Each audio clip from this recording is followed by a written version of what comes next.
soy Cocosdown, aquí en Cocus Responde, y hoy vamos a hablar de transporte. Un tema que, por cierto, tenías muchas ganas de hablar, ¿verdad? Muchísimas. Sí, la verdad es que me has dado bastante la tabarra con el tema, pero bueno, al final has conseguido hacerte un medio guioncillo o cosas de las que quieres hablar, ¿no? Sí. Quieres hablar del transporte público, del transporte privado y cómo el COVID ha afectado a vuestra movilización, ¿verdad? ¿Cierto? Exacto. Vale, pues vamos a hablar entonces del transporte público. ¿Qué diferencias hay entre que una persona con discapacidad intelectual y una persona sin ningún tipo de diversidad funcional utilice el transporte público? Pues que a las personas con discapacidad nos cuesta más que a las personas que no tienen discapacidad, básicamente por capacidades. ¿En qué sentido capacidades? No lo he entendido.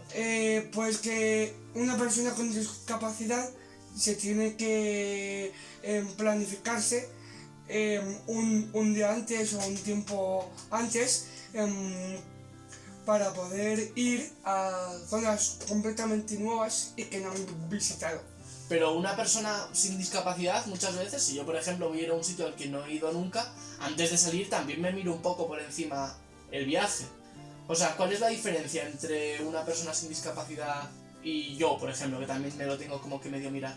Ya, una cosa es medio mirar y otra cosa es mirarse los días antes con todos los detalles para saber cómo llegar al sitio. O sea, es como una especie de mirada exhaustiva. Sí, más o menos. ¿Y qué miráis? O sea, exactamente la parada, exactamente la hora y qué trayecto tenéis que hacer. Justo. ¿En serio? Sí.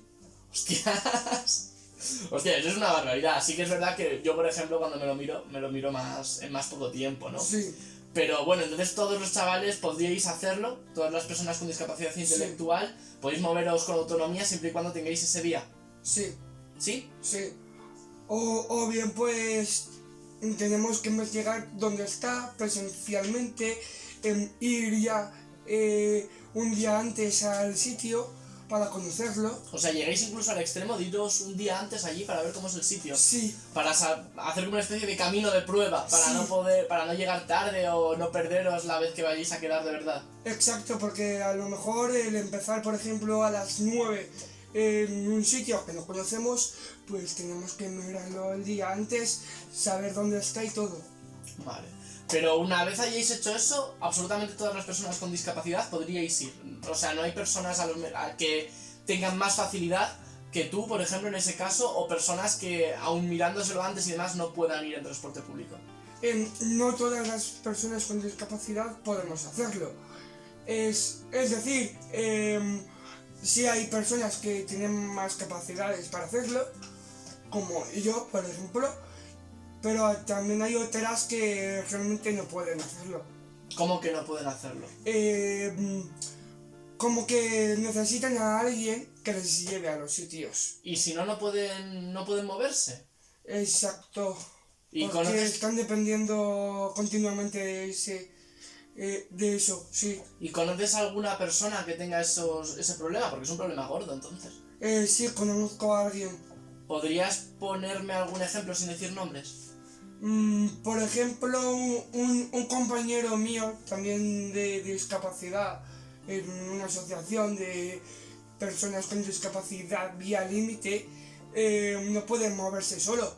Necesitan que o bien le lleven o bien que esté todo ya más que machacado, ¿no? planificado para que... Por cierto, así, rápidamente, curiosidad, esto podemos hablarlo también un día en otro vídeo más en profundidad, pero en una palabra o en dos, ¿cuál es la diferencia entre la discapacidad al uso, que hemos oído siempre, y una discapacidad vía límite, que dices tú? ¿Cómo? ¿Cuál es la diferencia entre una discapacidad normal y una discapacidad vía límite? Rápidamente. Pues no sabría decir la diferencia, perdón. Bueno, no te preocupes, pues eso lo hablamos en otro momento si quieres y vale. te lo contamos. Vale, mejor. Vale.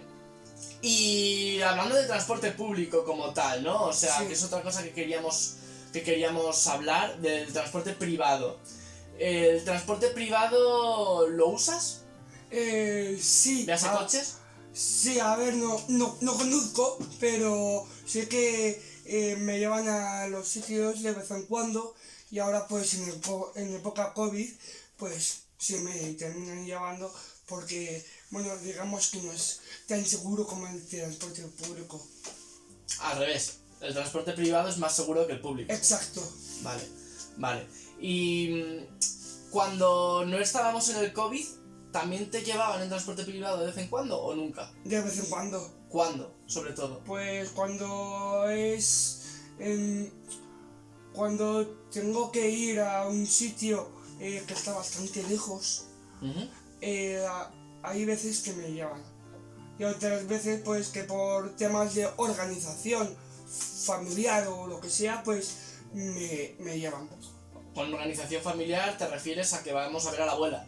Por ejemplo. Pero Jorge, es que eso sería de ser muy mala gente no llevarte a casa de la abuela si vamos a ir todos a casa de la abuela en coche. No, me refiero que yo haya quedado con mis amigos, por ejemplo. Claro. Además de que vosotros habéis quedado con la abuela. Entonces, ya que vais, pues me acercáis al sitio. ¿Y las vueltas, Cocus? Porque esto... Claro, yo es que soy un entrevistador que va con trampa, yo te hago las preguntas y muchas respuestas ya me las sé. Pero a la vuelta también vuelves siempre solo, por tu cuenta.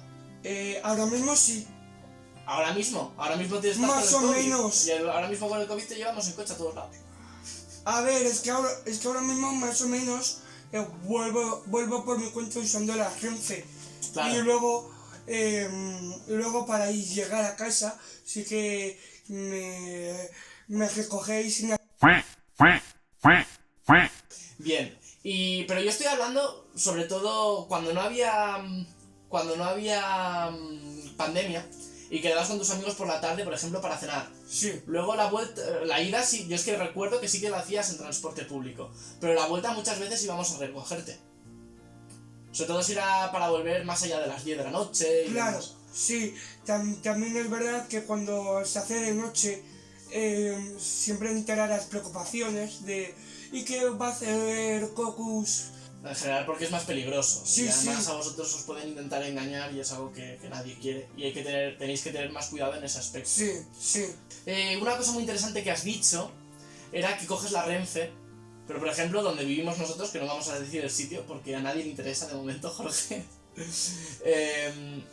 ¿Por qué no vas en autobús? Pues porque realmente el autobús que cojo es más peligroso cogerlo ahora con el COVID porque, bueno, no está preparado.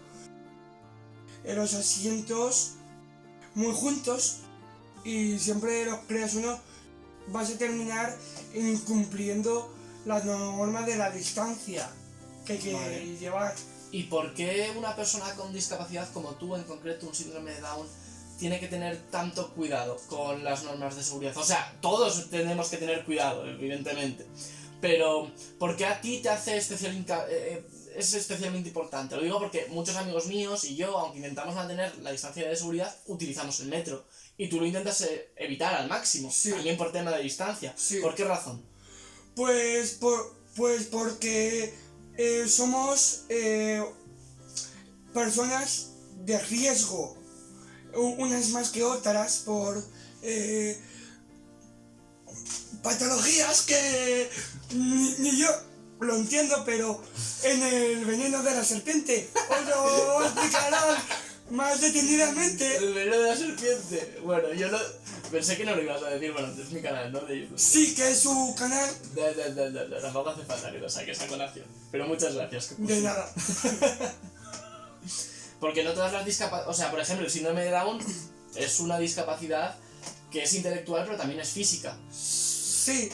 Entonces, eso En el riesgo en la cara. En el rasgo, en la cara, en el deporte, por ejemplo. Sí, más o menos. No tenemos la misma condición física que una persona sin discapacidad, pero eso no quita con que no podemos hacer deporte. De hecho, yo hago baloncesto y me encanta hacerlo. Bueno, eso puede ser un tema para otro vídeo también. Sí. Pero sí que os dan tenéis ciertas dificultades para ciertos deportes. Sí. Y esto puede empalmar también con todo el tema del transporte privado, ¿no? También. O sea, tú podrías conducir, sacarte el carnet. Por un lado sí, pero por otra parte no. Por la parte no, es más bien por temas de... No pasa nada, bueno, por temas... Bueno, yo también soy persona. Te puedes equivocar, ¿no? Claro. Hablamos sobre todo de temas de reflejos. Exacto. Y de legislativos, no sé, yo no sé hasta qué punto una persona con síndrome de Down concretamente podría o no conducir. ¿Sabes? Yo personalmente no tengo ni idea. Solo deberías buscarlo algún día, porque ¿tú querrías conducir? Sí, pero también me genera inseguridades, porque si no tengo esos reflejos, pues no sé si voy a poder realmente conducir. ¿Y todas las personas con discapacidad intelectual tienen esos problemas? ¿O no tienes amigos que conducen? Tengo amigos que conducen, de hecho trabajan en la conducción. Eso yo no lo sabía. De hecho, tengo un colega que trabaja conduciendo autobuses. ¿Y tiene discapacidad intelectual? Y tiene discapacidad intelectual. Pues, ¿qué te voy a decir, Cocus? Yo creo que ha sido un vídeo muy interesante y que podemos dejarlo más o menos por aquí. Sí. ¿Estás contento con el resultado? ¡Muchísimo!